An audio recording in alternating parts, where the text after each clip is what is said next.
नमस्कार, स्वागत है आप सभी का द प्रिंट लाइन्स में। चलिए नजर डालते हैं आज की 5 अहम खबरों पर। लोकसभा चुनाव 2024 के प्रचार के लिए प्रधानमंत्री नरेंद्र मोदी मंगलवार को उत्तराखंड के रुद्रपुर पहुंचे। प्रधानमंत्री का स्वागत करने के लिए हजारों लोग सड़क पर जुटे हुए थे। नरेंद्र मोदी रैली स्थल की ओर बढ़े तो सड़क के दोनों किनारे मौजूद हजारों लोगों ने गर्मजोशी से उनका स्वागत किया। नजारा किसी रोड शो की तरह था। आपको बता दें कि लोकसभा चुनाव को देखते हुए उत्तराखंड में प्रधानमंत्री नरेंद्र मोदी की ये पहली चुनावी रैली थी। इस दौरान उन्होंने भ्रष्टाचार को लेकर विपक्षी दलों पर बड़ा हमला किया। और बहनों, मोदी के इन प्रयासों के बीच कांग्रेस और इंडी गठबंधन ने अपने इरादे दिखा दिए हैं।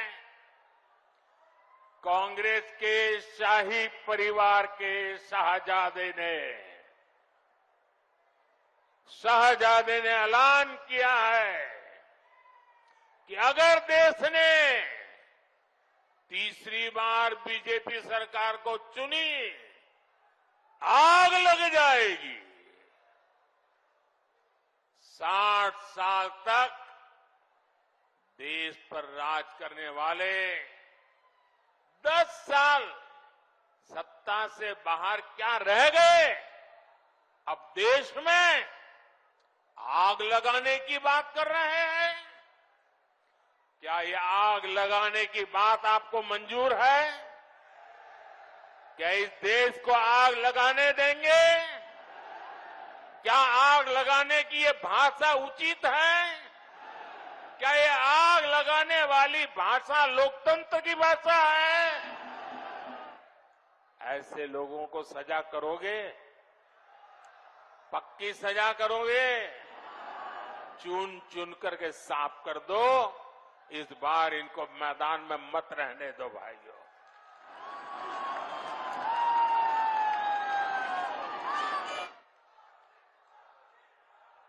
इमरजेंसी की मानसिकता वाली कांग्रेस का भरोसा अब लोकतंत्र पर नहीं बचा है। इसलिए वो अब जनादेश के विरुद्ध लोगों को भड़काने में जुट गई है। साथियों, बदायूं में आयोजित प्रबुद्धजन सम्मेलन में पहुंचे उत्तर प्रदेश के मुख्यमंत्री योगी आदित्यनाथ ने विपक्ष पर जमकर निशाना साधा। कि विकसित भारत के लिए विकसित उत्तर प्रदेश और विकसित उत्तर प्रदेश के लिए विकसित बदायूं भी आवश्यक है। और विकसित बदायूं के लिए भारतीय जनता पार्टी को आप सबका आशीर्वाद आवश्यक है। और विकसित उत्तर प्रदेश के लिए आपके सी आशीर्वाद के लिए हम सब इसलिए आए हैं। आपने मोदी जी के 10 वर्ष के कार्यकाल को देखा है, बदलते हुए भारत को देखा है। 7 वर्ष का मोदी जी के मार्गदर्शन में बदलते हुए उत्तर प्रदेश को देखा है। यही देश था 2014 के पहले क्या स्थितियां थी। दुनिया में भारत का सम्मान नहीं रह गया था। देश के अंदर सीमाएं असुरक्षित थी। कहीं पे उग्रवाद था, कहीं नक्सलवाद था, कहीं आतंकवाद था। देश के अंदर किस प्रकार का भयावह वातावरण बनाया गया था। परिवारवाद के नाम पर देश के अंदर लूट खसोट करने की पूरी छूट उन लोगों को दी गई थी। वे लोग अराजकता फैला रहे थे, गुंडागर्दी फैला रहे थे। देश की राजनीति को अपनी बपौती समझ करके भारत की भावनाओं के साथ खिलवाड़ कर रहे थे। गरीबों के हकों पर डकैती डाली जा रही थी। उपद्रवियों को प्रश्रय दिया जाता था। आम आदमी पार्टी के नेताओं के बयानों के बाद बीजेपी की तरफ से भी उन बयानों पर पलटवार हुआ है। इसी कड़ी में अब बीजेपी नेता मनोज तिवारी ने आपकी मंत्री आतिशी के बयान पर कटाक्ष करते हुए कहा कि आम आदमी पार्टी ने दिल्ली के लोगों को ठगा है। आपके मुखिया ने आपको शराब घोटाले में लिप्त कर दिया। उन्होंने कोर्ट में जाके इशारा कर दिया। अब उससे बड़ा कोई गवाह नहीं हो सकता है। कि विजय नायर जो शराब घोटाले में एक प्रमुख कारक है, वो हमसे पहले आतिशी और सौरभ भारद्वाज को रिपोर्ट करता था। ऑफ कोर्स जब किंग पिन कह रहा है, इस पूरे घोटाले का सरगना कह रहा है कि ये लोग इन्वॉल्व हैं, इनको रिपोर्ट करते थे, इनसे पूछताछ होनी चाहिए, और फिर उसके बाद तुरंत आतिशी जी का चेहरा उड़ जाता है कोर्ट में। आपका एएनआई का भी कैमरा उनको फॉलो कर रहा था। आतिशी जी क्या कह रही हैं? आतिशी जी बिल्कुल साइलेंट, क्योंकि उस समय तो दिमाग काम नहीं किया होगा। अब रात भर की प्लानिंग के बाद सवेरे निकलता है कि हमको ऑफर मिल रहा है। अरे भारतीय जनता पार्टी भ्रष्टाचार के खिलाफ जीरो टॉलरेंस रखती है। आप लोग कह रहे हैं, वो लोग कह रहे हैं कि भ्रष्टाचारी को लाइए। नरेंद्र मोदी जी का, बीजेपी का स्टैंड है भ्रष्टाचार को हटाइए। इसलिए आतिशी जी की अब किसी बात पे दिल्ली विश्वास कैसे कर सकती है? क्या दिल्ली को उन्होंने साफ जमुना दे दी? क्या दिल्ली को उन्होंने साफ पानी दे दिए घरों में? क्या दिल्ली के बड़े बुजुर्गों को इन लोगों ने पेंशन दे दिया? वो कहते हैं ना कि कई बार हमारे दिमाग में आता है कि old tactics stand exposed, so stop lying and explain why you cheated Delhi. मेरा मानना है आपने दिल्ली को जिस स्तर पे चीट किया है, अब दिल्ली की जनता आपको माफ़ करने वाले नहीं है, चाहे वो अरविंद केजरीवाल जी हों, चाहे ये उनके साथी हों। तो जब अरविंद केजरीवाल ने ही कह दिया कि इन दोनों की भी जांच होनी चाहिए, तो उसके बाद कुछ बच नहीं जाता। इसमें बीजेपी क्या है? अरविंद केजरीवाल बीजेपी के तो नहीं है, उन्होंने आपका नाम लिया है आतिशी जी, और नाम लेने के पीछे जो मैं समझता हूं, अरविंद चाहते हैं उनकी पत्नी सीएम बने, आप चाहती हैं आप सीएम बने, सौरभ भारद्वाज चाहते हैं सौरभ बने। तो उन्होंने तो कह दिया कि अब हम जा रहे हैं तो तुम लोग भी अंदर आओ, जो बाहर रहेगा वो चलाएगा, क्योंकि जेल से सरकार तो नहीं चल सकती।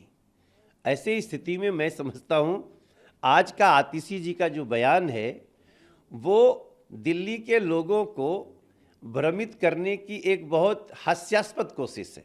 हमें भी इलेक्शन आयोग पे पूरा भरोसा है, हमें कोर्ट पे भी भरोसा है। अचानक उनका कोर्ट पे क्यों भरोसा उठ गया? अरविंद केजरीवाल जी गिरफ्तारी रोकने के लिए भारतीय जनता पार्टी के दफ्तर नहीं गए थे, वो हाई कोर्ट गए थे, और माननीय न्यायाधीश ने प्रमाण देखने के बाद कहा कि आप अभी तक बाहर क्यों घूम रहे हैं, आपको तो जेल के अंदर होना चाहिए, हम लोग आपकी गिरफ्तारी नहीं रोक सकते।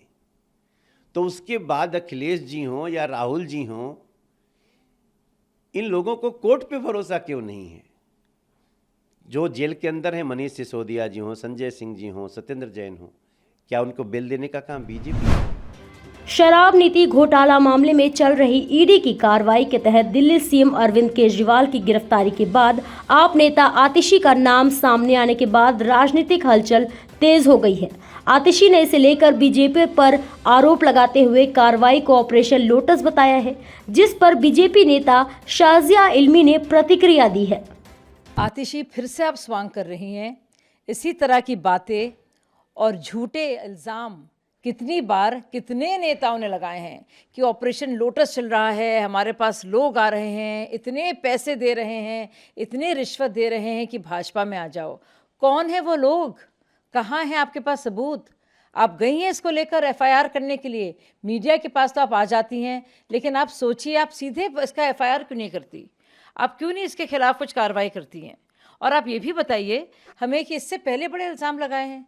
मनीष सिसोदिया तो ये तक कह रहे थे कि ईडी वाले जब उनकी जांच कर रहे थे वो भी ऑपरेशन लोटस कर रहे थे कि अगर तुम बीजेपी में चले जाओ तो जांच खत्म हो जाएगी। फिर क्या हुआ आतिशी जी? क्या हुआ उन सारे इल्ज़ामों का? क्यों आपको डर लग रहा है नाम देने से? भाई भाजपा में अगर खुद से कोई आया होगा, उसका कुछ नाम होगा, पता होगा। आप तो वाली पार्टी थी जो स्टिंग कहती थी कि एक हेल्पलाइन पर आप स्टिंग कीजिए और वो स्टिंग भेज दीजिए। तो आप मैं थी उस पार्टी में उस वक्त जब इसका अनाउंसमेंट हुआ था, ऐलान हुआ था, तो किसने आपको रोका? और स्टिंग कराने में आप लोग माहिर हैं। तो आप बताइए, आप क्यों नहीं दे पा रही हैं कोई भी प्रमाण, कोई भी सबूत? वो ये भी कह रही हैं कि लोकसभा चुनाव से पहले हमारे 4 नेता, एक तो मैं हो गई आतिशी, सौरभ भारद्वाज, दुर्गेश पाठक और राघव चड्ढा, इन चारों को अरेस्ट कर लेंगे। अगर आतिशी जी कह रही हैं कि दुर्गेश पाठक, राघव चड्ढा और सौरभ भारद्वाज और खुद आतिशी जी को अरेस्ट किया जा रहा है, इसका साफ मतलब क्या है कि वो भी संलिप्त हैं और वो जानती हैं कि उन्होंने गड़बड़ की है, और इसी वजह से विजय नायर ने उनके नाम दिए थे। और वो कब दिए थे? 1.5 साल पहले।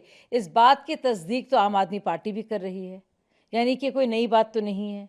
तो अब चौंकने का क्या फ़ायदा है? अब चौंक इसलिए रही हैं और परेशान इसलिए रही हैं और बुरी हालत उनकी इसलिए हो रही है क्योंकि अरविंद केजरीवाल जी ने भी कह दिया है इस बात को और उसकी तस्दीक कर दी है। तो अब आतिशी जी क्या कहेंगी? बल्कि मुझे तो मालूम था ये कहेंगी, पूरा सोशल मीडिया में सब लोग कह रहे हैं कि अब आतिशी जी का नेक्स्ट क्या होगा रिस्पॉन्स, इस पर क्या उनकी प्रतिक्रिया होगी? मुझे पैसे दिए जा रहे हैं, मुझे खरीदा जा रहा है, ऑपरेशन लोटस चल रहा है। ये बहुत घिसी पिटी कहानी हो गई है दरअसल। कोई और नया राग आलापिए, इससे हो नहीं पा रहा आपका कुछ, सबूत ले नहीं पाती हैं आप, पुलिस स्टेशन जाती नहीं हैं आप, प्रेस में रोना रोती रहती हैं। दूरदर्शन पर प्रसारित हुए लोकप्रिय धारावाहिक रामायण में श्री राम की भूमिका निभाने वाले अभिनेता अरुण गोविल ने मंगलवार को मेरठ लोकसभा सीट से भारतीय जनता पार्टी के उम्मीदवार के तौर पर नामांकन दाखिल कर दिया। इस दौरान गोविल के साथ उत्तर प्रदेश के उप मुख्यमंत्री केशव प्रसाद मौर्य भी मौजूद रहे। श्री अरुण गोविल जी आज भाजपा प्रत्याशी के रूप में नामांकन कर रहे हैं। आज नामांकन के कार्यक्रम में मैं यहाँ शामिल होने के लिए आया हूँ और हम मेरठ सहित उत्तर प्रदेश की 80 सीटें जीतेंगे और देश में 400 पार करेंगे। इसको लेकर कोई संशय नहीं है। संशय है तो विपक्षियों के मन में है, इंडी गठबंधन के मन में है, जो 2019 में भाजपा को यहाँ विजय प्राप्त करने से नहीं रोक पाए जब सारे विरोधी एकजुट थे, तो 2024 तो भाजपा का है, बन चुका है। तो देश और दुनिया के ऐसे ही 5 बड़ी खबरों को लेकर हम फिर हाजिर होंगे। तब तक के लिए धन्यवाद।